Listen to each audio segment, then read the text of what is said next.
The sun beat down on the cracked asphalt of the Willow Creek Mall parking lot, a sprawling concrete jungle on the edge of Franklin, Tennessee. It was a sweltering Wednesday afternoon in late May, the kind of day where the air shimmered with heat and tempers flared just as easily. John, Jack Callahan, a 68-year-old Vietnam War veteran, sat behind the wheel of his 1966 Dodge D100 pickup, its faded red paint chipped and peeling like an old barn left to weather the years. The truck, his faithful companion since his return from the war, coughed once, twice, then fell silent, stranding him in the middle of the lot. Jack's weathered hands, scarred from shrapnel and years of hard labor, lingered on the steering wheel. He gave the dashboard a gentle pat as if soothing a tired horse. "Hang in there, old girl," he murmured, his voice low and gravelly, carrying the weight of decades. Every Wednesday, Jack followed the same ritual, a quiet drive to the cemetery to visit his late wife, Emily, followed by a stop at the grocery store for the week's essentials. It was a routine that grounded him, a tether to a world that seemed to spin faster with each passing year. His left hip ached from an old injury, a souvenir from a firefight in '69, and he reached for the oak cane resting against the passenger seat. With a slow, deliberate motion, he stepped out, the creak of the truck's door echoing like a sigh. The Dodge sat awkwardly across two parking spaces, its hood still warm from the drive. Jack squinted against the glare, his faded army cap pulled low over his silver hair, and began the long walk toward the lot management office at the far end of the plaza. The office was a squat, glass-fronted building, its air conditioning blasting so cold it made Jack's joints protest as he stepped inside. Behind the counter, a young man, maybe 22, with a name tag reading Caleb, lounged in a swivel chair scrolling on his phone. His earbuds dangled loosely and the faint thump of music leaked into the room. Caleb barely glanced up as Jack approached, his expression a mix of boredom and irritation. "Yeah, what's up?" he muttered, his tone suggesting he'd rather be anywhere else. "My truck's dead out there," Jack said, pointing toward the Dodge, its red frame a stark contrast to the sleek SUVs and sedans surrounding it. "Think the battery's gone. Need a tow or a jump to get her going." Caleb's eyes flicked to the window, landing on the Dodge. He snorted, a smirk tugging at the corner of his mouth. "That thing? Man, we don't tow relics like that. Call a junkyard. They'll crush it for you." He leaned back, crossing his arms.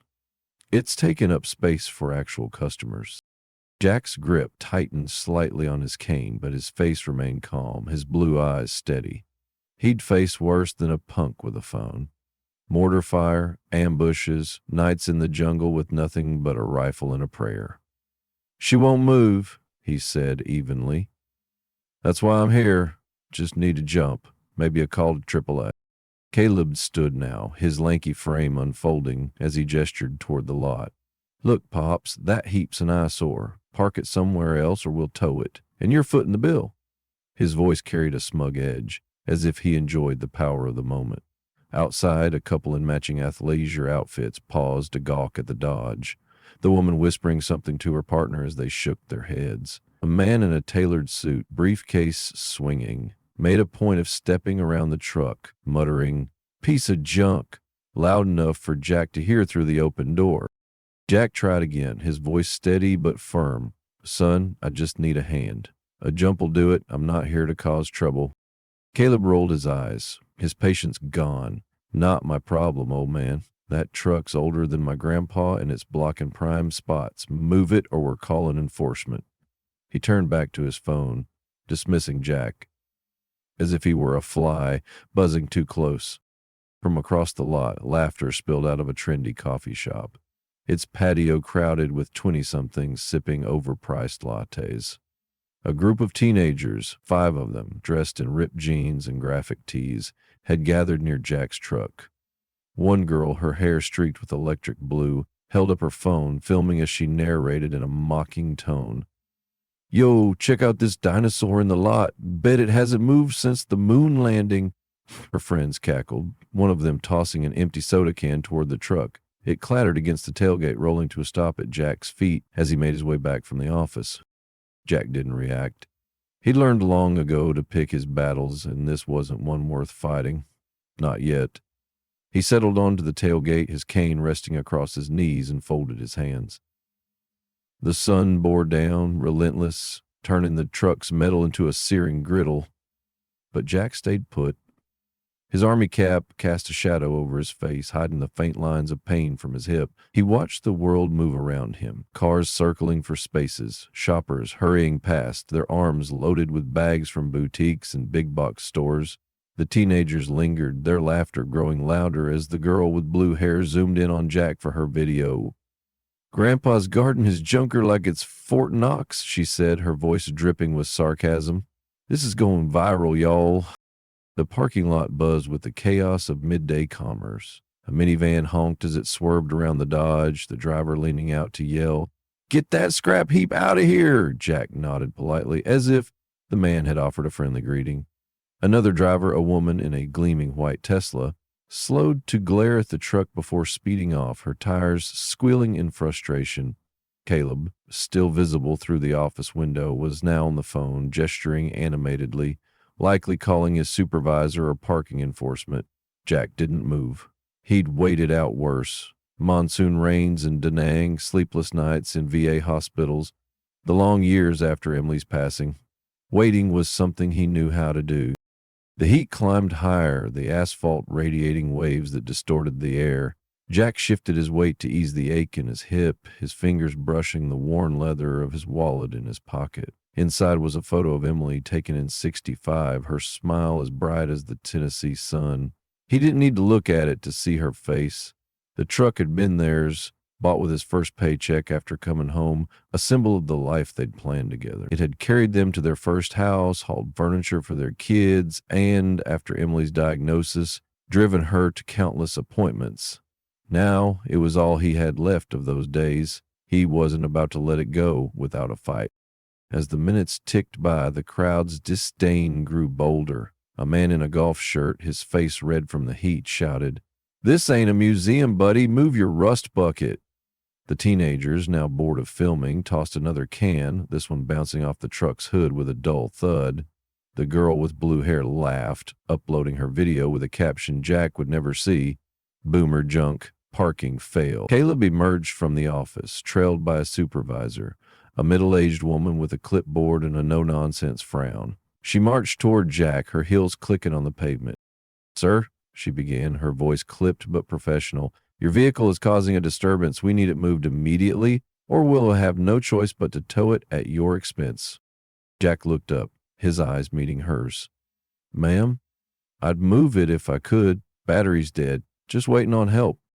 The supervisor's frown deepened. "Do you have a phone to call for assistance?" "Don't carry one," Jack said simply. His old flip phone had given out years ago, and he'd never seen the point of replacing it. The world had moved on, but Jack had stayed where he was, anchored by memory and routine. The supervisor sighed, her expression torn between frustration and a flicker of pity. "You've got 20 minutes, sir. After that, we're calling a tow." She turned and walked back to the office, Caleb trailing behind, smirking as he glanced over his shoulder. Jack settled back on the tailgate, his hands folded, his gaze fixed on the horizon. The teenagers had moved on to the coffee shop, their laughter fading into the hum of the crowd.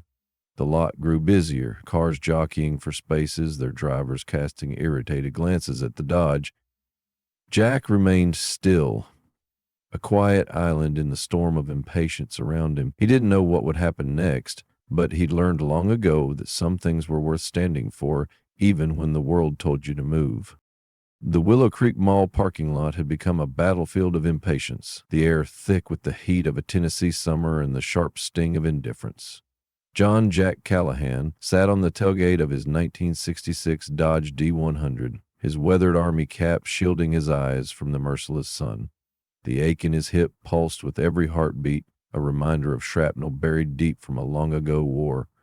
But Jack's face remained an unyielding mask of calm. He'd faced worse than the jeers of passers-by or the smug dismissal of Caleb, the lot attendant.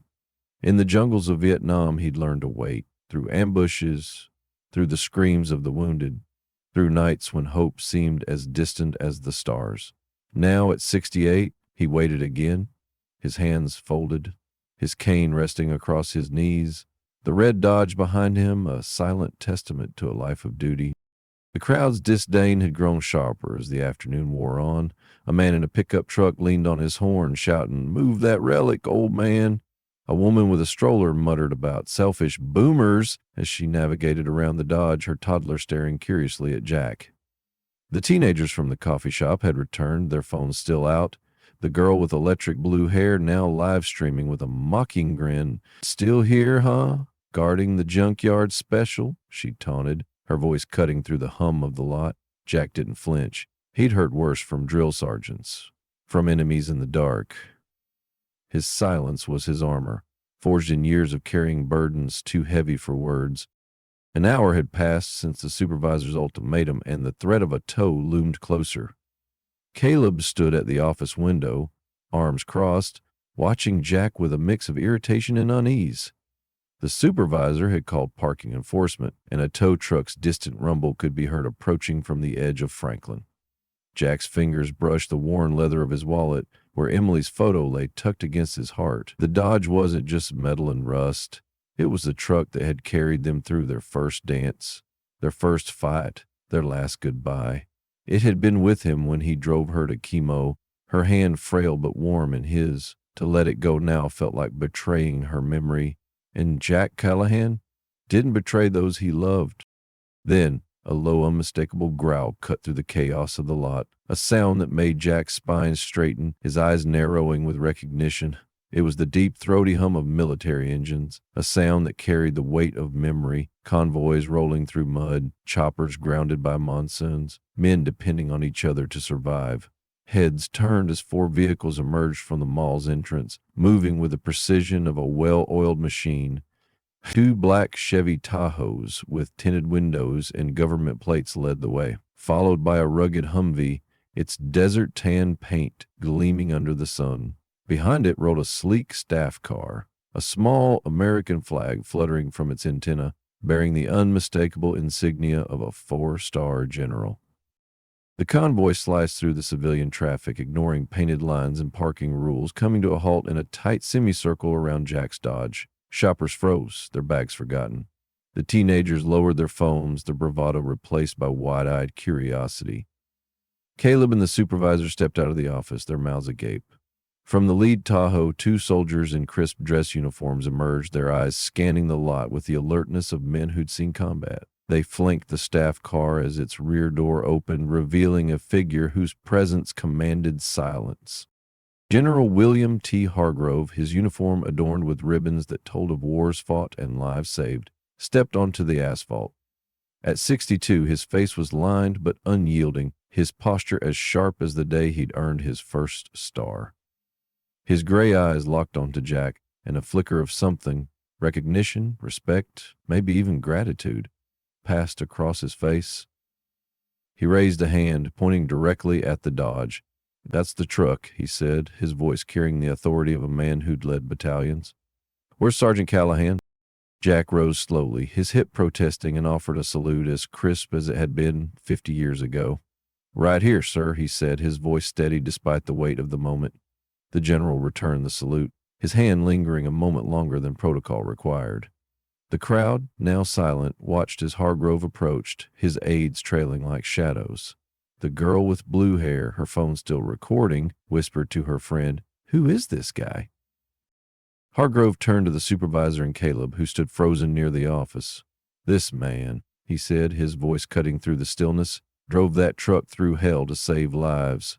In 71, near the Cambodian border, he made 5 runs under enemy fire, pulling 23 men, myself included, out of a kill zone." He gestured to the Dodge, its faded red paint suddenly seeming less like rust and more like battle scars. "That vehicle isn't just a truck, it's a damn hero, same as the man behind the wheel." Caleb's face drained of color, his earlier smirk gone. The supervisor clutched her clipboard, her eyes darting between Jack and the general. We didn't know, sir," she stammered. Hargrove's gaze didn't waver. "You should have," he said simply, then turned to his aides. "Captain, get that truck running. Now." What followed was a display of military precision that left the crowd breathless. From the Humvee, 4 soldiers in fatigues spilled out, their movements swift and coordinated. One popped the Dodge's hood, revealing a tangle of wires and a battery long past its prime. Another produced a new battery as if conjured from thin air, while a third checked the tires and fluids with the efficiency of a pit crew. A fourth soldier, a young woman with the sergeant's stripes, knelt beside the engine, her hands moving with the confidence of someone who'd rebuilt motors in war zones. "Clear the lot," Hargrove ordered, and the crowd parted like the Red Sea, drivers scrambling to move their cars. The girl with blue hair approached cautiously, her phone now at her side, her voice trembling. "Sir, why all this? For him?" Hargrove's eyes softened, but his voice held firm. He pointed to a faint scar on the Dodge's door, a bullet hole, not rust as she'd assumed. "In 71, I was a scared second lieutenant, bleeding out in a rice paddy. That truck and the man driving it got me home.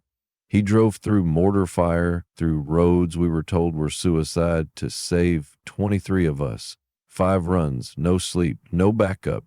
Just him and this truck." His voice dropped, heavy with memory. "Some debts you don't forget." The crowd was silent now, the weight of his words sinking in. A woman in the back wiped her eyes, clutching her husband's arm. A man in a veteran's cap, standing near the coffee shop, saluted Jack silently, his hand trembling. The girl with blue hair stared at her phone, then at Jack, her bravado replaced by shame. I didn't know," she whispered, her voice breaking. Within 15 minutes, the Dodge roared to life, its engine purring smoother than it had in years. The sergeant stood, wiping grease from her hands. "Batteries replaced, sir. New belts. Fluids topped off. She's ready." Hargrove nodded, then turned to Jack. "Where are you headed, Sergeant?" Jack's eyes, misty but resolute, met the general's. "Just the cemetery, sir, to see Emily." The name hung in the air, a quiet ache that needed no explanation. Hargrove's face softened, a shared understanding passing between them. "Full honors," he said, his voice low but firm. As Jack eased into the driver's seat, the general saluted one final time, the gesture mirrored by every soldier present. The convoy repositioned, 2 Tahoes ahead, 2 behind, forming a diamond around the Dodge. The crowd watched, some in tears, others standing straighter, as if remembering what sacrifice meant. The girl with blue hair, now crying openly, stopped recording, her hands shaking. "I'm sorry," she mouthed. But Jack, his focus was on the road ahead, on Emily, on the promise he'd kept every Wednesday since she'd left him. The convoy rolled out, the Dodge at its heart a faded red beacon of courage, in a world that had forgotten. News vans arrived too late, catching only the tail end of the procession as it disappeared toward the cemetery. Behind them, the lot was quiet, save for the supervisor's whispered words to Caleb. "We got this wrong. So wrong." Caleb, staring at the ground, nodded, his voice barely audible. "I called it a junker." The sun dipped low over Franklin, Tennessee, casting long shadows across the Willow Creek Mall parking lot. The air had cooled, but the weight of the day lingered, heavy with the memory of what had transpired. John, Jack, Callahan's 1966 Dodge D100 was gone, escorted away by a military convoy that had left the crowd speechless, their jeers replaced by a stunned reverence. The lot, once a chaotic swirl of impatience, now felt oddly still, as if the asphalt itself held its breath. Caleb, the young lot attendant, stood outside the office, his hands shoved deep in his pockets, staring at the empty space where Jack's truck had been. His supervisor, Karen, stood beside him, her clipboard forgotten, her eyes red from quiet tears. The girl with electric blue hair, Mia, lingered nearby, her phone now tucked away, her face pale with the kind of guilt that burrows deep and doesn't let go. Word of the incident spread like wildfire through Franklin. By evening, local news stations were buzzing, their vans parked haphazardly as reporters scrambled to piece together the story of the veteran and the general. Social media exploded with Mia's video, now edited with a shaky apology caption, "I was wrong, he's a hero." The hashtag hero in the lot trended locally, then nationally, as strangers shared grainy photos of the Dodge and the convoy. But Jack was already gone, his truck rumbling toward the cemetery where Emily waited, unaware of the storm his quiet stand had unleashed. A week later, Jack returned to Willow Creek, his Dodge pulling into the lot with the same familiar creak. He expected nothing different, just another Wednesday, another visit to Emily, another grocery run. But as he approached his usual parking spot, he froze. The space where his truck had broken down was transformed. Fresh white lines marked an oversized parking spot, doubled the width of the others, and at its head stood a polished stone pillar, a brass plaque gleaming in the morning light. Etched into the metal were words that made Jack's breath catch. Reserved for the truck that carried heroes home, Sergeant John Callahan, 1st Battalion, Valor Division, through fire we endure. Below, in smaller letters, a nod to the Dodge's service in Vietnam. Its 5 runs under fire, its 23 lives saved. Jack sat in the driver's seat, his hands gripping the wheel, his eyes tracing the words. He hadn't asked for this. He hadn't wanted it. The plaque felt like a spotlight, and Jack had spent his life avoiding those. He'd fought not for glory, but for the men beside him, for Emily, for the promise of a life after war. Yet here it was, a permanent mark of a day he'd only wanted to survive. He stepped out, his cane tapping softly on the pavement, and approached the plaque. His fingers brushed the cool brass, lingering on the word heroes. A single daisy plucked from the bouquet he'd brought for Emily rested in his hand. He placed it gently at the base of the pillar, a quiet offering to the past. Inside the mall, the air had shifted. Shoppers who once hurried past now slowed, nodding to Jack with a respect that felt foreign but warm. A young mother whispered to her son, "That's the man from the news," and the boy stared, wide-eyed, clutching a toy soldier. At the grocery store, the manager, a burly man named Tom, approached Jack, his hand extended. "Mr. Callahan, we'd like to offer you free parking for life. And anything you need in the store, on us." His voice was gruff, but his eyes betrayed a flicker of awe. Jack shook his hand, firm but brief. "Appreciate it, Tom. Just here for my groceries." He moved on, his cart rattling with the same modest list: bread, milk, a few cans of soup. Fame was a coat that didn't fit, and Jack had no intention of wearing it, but the community wouldn't let him fade back into the shadows. The teenagers who'd mocked him, led by Mia, waited outside the store. Their faces flushed with shame. Mia stepped forward, her blue hair catching the light. "Mr. Callahan," she said, her voice trembling, "I'm so sorry. What I said, what I posted, I didn't know who you were." She held out a small, folded American flag, the kind given at memorials. "This was my grandpa's. He was in Vietnam, too. I want you to have it." Jack looked at the flag, then at Mia's tear-streaked face. He took it gently, his callous fingers brushing the worn fabric. "Keep it for your grandpa," he said softly. "He earned it. Just don't forget what he fought for." Mia nodded, tears spilling over, and her friends shuffled awkwardly, murmuring apologies.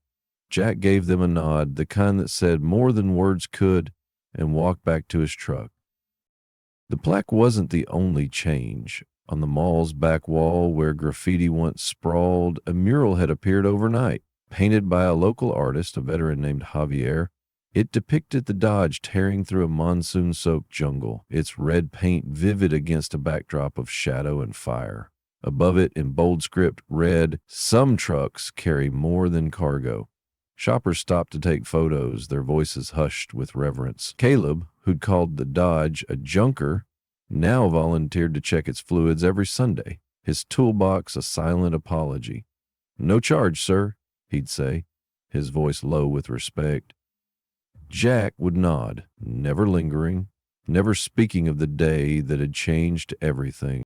Each Wednesday, Jack's ritual continued: the cemetery, the grocery store, the quiet drive home to his small house on the outskirts of Franklin. He left no trace of seeking the spotlight, but small tokens began appearing at the plaque. A folded flag, a single rose, a handwritten note that read, "Thank you, Sergeant." Jack never acknowledged them, but he'd pause sometimes, his fingers brushing the brass, leaving behind a daisy, a pebble, or, once, a challenge coin from his battalion, its edges worn smooth by years of carrying it. The coin gleamed for a moment before he pocketed it again, his eyes drifting to the horizon. where Emily's memory lived. The story of Jack Callahan spread beyond Franklin. National news picked it up, and a veterans podcast begged for an interview. Jack declined every request, his voice firm but kind. "I wasn't there to be seen," he'd say, and that was that. Yet, the town couldn't let him go. A quiet movement began, led by Mia, who'd started a fundraiser to restore the Dodge to its former glory. She posted updates online, her once mocking tone replaced by fierce pride. "This truck saved lives," she wrote. "It deserves to shine." The fund grew, donations pouring in from strangers moved by Jack's story, but Jack never commented, never engaged. He drove the Dodge as it was, scars and all, a mirror of the man himself. One Wednesday, as Jack parked in the reserved spot, a black Chevy Tahoe idled nearby. Its driver, a young man in civilian clothes but with the unmistakable bearing of a soldier. He checked the Dodge's tires, nodded to Jack, and drove off without a word. It happened again the next week, then the next. A silent guard for a man who'd never asked for one. Rumors swirled that General Hargrove had ordered it. A quiet tribute to a debt unpaid. Jack never asked and the driver never spoke, but the gesture hung between them, heavy with meaning. As weeks turned to months, the plaque became a pilgrimage site. Veterans from across Tennessee left tokens of their own, dog tags, faded photos, letters to brothers lost in war. A young boy no older than 10 left a toy truck painted red, a note taped to it, "For the hero." Jack saw it all but said nothing, his silence louder than any speech. One evening, as he placed a daisy on the plaque, a storm gathered on the horizon. Thunder rumbling like distant artillery. Jack looked up, his eyes tracing the clouds, and for a moment he was back in 71. The Dodge roaring through mud, bullets pinging off its frame, men crying out for home. He blinked, and the memory faded, but the weight remained. The mural glowed under the setting sun, the Dodge immortalized in paint. But Jack's story wasn't finished. A letter arrived at his home, postmarked from the Pentagon, sealed with the general's insignia. Inside was a single sheet, handwritten, its words a promise. "The Valor Division doesn't forget. Your truck's getting a new home, Sergeant. Stand by." Jack folded the letter, his jaw tight, and set it beside Emily's photo. What did it mean? A museum, a parade, or something else entirely? He didn't know, but as he climbed into the Dodge that night, the engine rumbling to life, he felt the road ahead shift. The world had seen him, whether he wanted it or not, and something bigger was coming. Something that would test the quiet strength he'd carried all these years.